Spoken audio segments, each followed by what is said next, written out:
Hey, buddy, it's your old pal Scott, and I'm sitting here wearing the stupidest t shirt I own to talk to you about the problems with licensed miniatures games. This is Let's Talk Tabletop. Let's dive into it.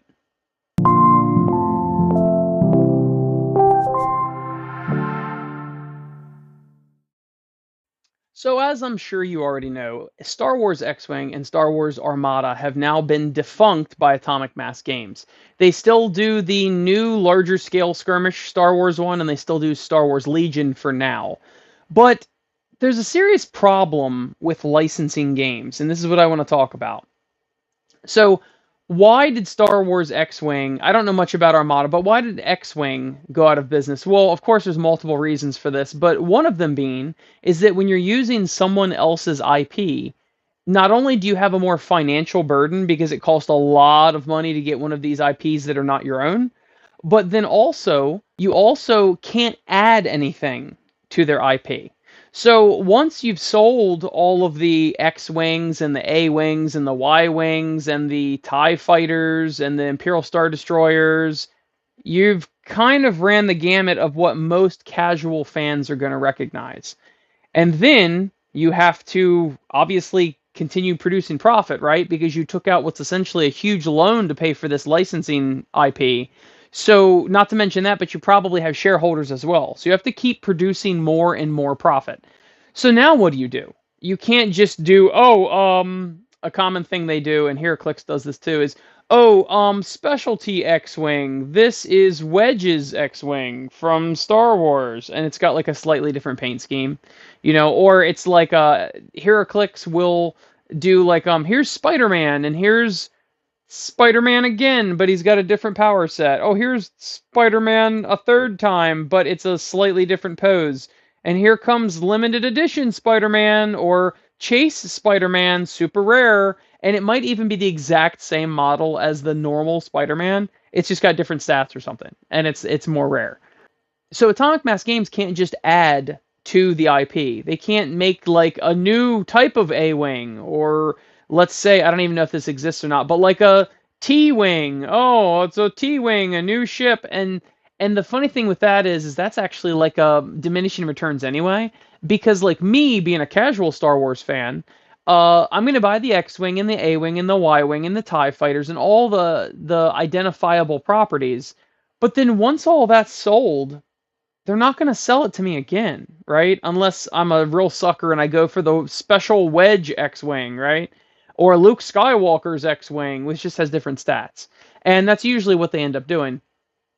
But ultimately, you're limited in what you can produce. And then you start getting into the super obscure stuff, like the extended universe stuff and things like that, that most casual fans have no idea what that is.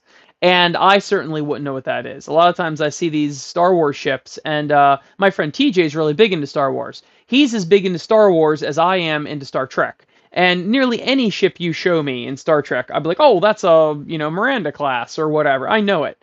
But I don't know Star Wars. And the average person isn't going to know all these obscure things. I can ask my friend TJ, hey, is this a Star Wars ship? And he'll be like, oh, yeah, definitely. That's an Imperial blah, blah, blah, blah, blah. And like I was actually looking at the Armada stuff a while ago, and I was shocked at how many Star Destroyers there are.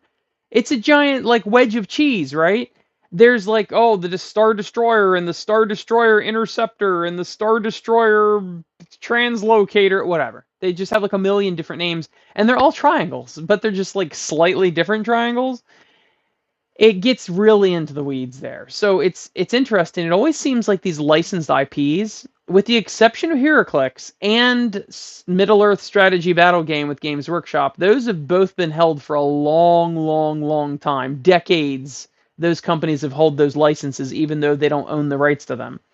But it always seems like a temporary thing.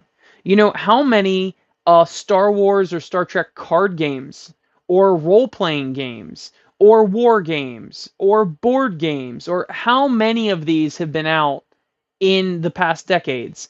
And none of them really seem to last very long. It's kind of a flash in the pan, a money grab. They get everything they can out of it, and then they go defunct. And it just seems like if you're trying to get really into a game, and I mean like a game that you can play, sink your teeth into and play for years, it's always a risky endeavor if it's a licensed IP. Now, obviously, Warhammer's probably, I mean, Games Workshop's probably not going to get rid of Warhammer anytime soon, right? But foreseeably, they could lose the license for Lord of the Rings for whatever reason. Maybe their contract is up and the Tolkien estate wants to give it to somebody else, or whatever could happen, right? They decide it's not profitable enough or whatever. So my problem with licensed games is that you're stuck pigeonholed in the IP where you can't expand on it, you can't innovate on it because you're stuck with exactly what they did. And then the average player is not going to understand what these real obscure models and units are once you start getting into all that stuff.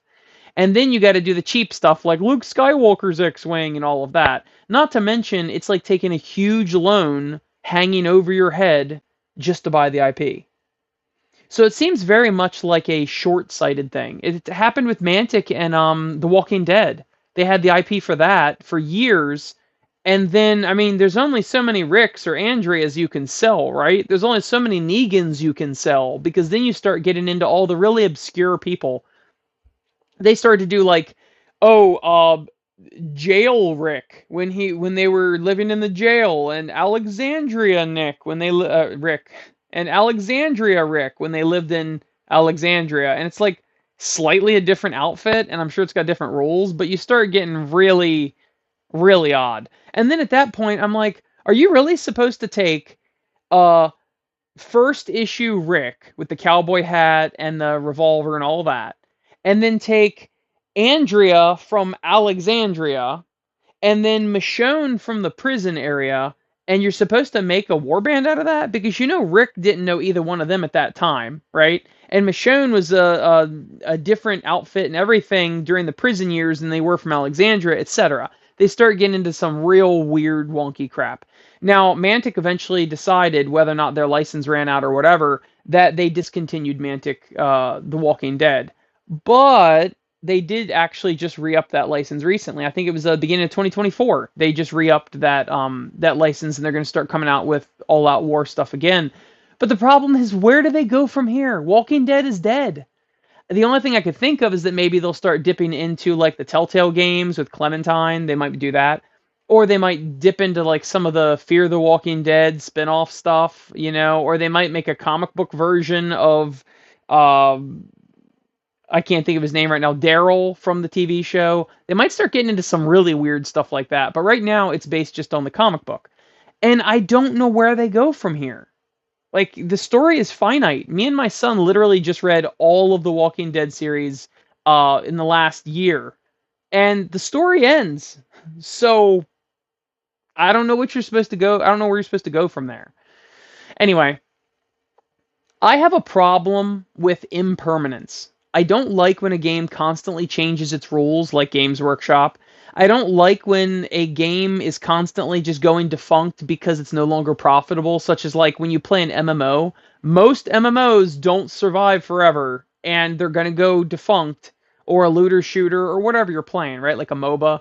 And you can enjoy it, you could love it. That might be your favorite game in the entire world. But then it just gets canceled, and then you don't have it anymore. I don't like that. I don't like all of this live service nonsense. I don't like when I don't have a game that is available to me at all times. I feel that same way about licensed games. I'm not going to play a licensed game because I feel like it's only temporary. And then in 10 years, they're going to sell it to another company, and another company is going to make its own version of the game, which is not going to be compatible with my version of the game that I love. And then they want to sell you all new X-Wings and Y-Wings and TIE Fighters, etc. It just seems like it's a never-ending temporary cycle. And it just sucks. Like, I don't like it. I don't like it at all. So, of course you can still play your game, but, and that's what I'm sure someone's in the comments section is going to say, oh, you can still play those games. Yes, you can play those games. But the problem is, unless you're solo gaming, you're going to want opponents, and you're going to want lots of opponents, instead of playing the same dude like Professor X and Magneto playing chess each week with each other. You're going to want to play against somebody different with this game. And just like Old Hammer, it gets harder and harder and harder to find opponents because everyone wants the new thing. The minute 10 years from now, when they resell that license to some other miniature war game and it's not compatible with yours, all the people will flock to it, all the new generation of people, and they're going to buy the X-Wing all over again. And meanwhile, you're sitting back here with your X-Wing miniature and it's not compatible with theirs because it'll be half an inch longer and now yours looks dinky or whatever. That actually leads me, I forgot. HeroClix did such a cheesy thing. They've sold like a million bajillion Spider-Mans and Captain Americas and whatever.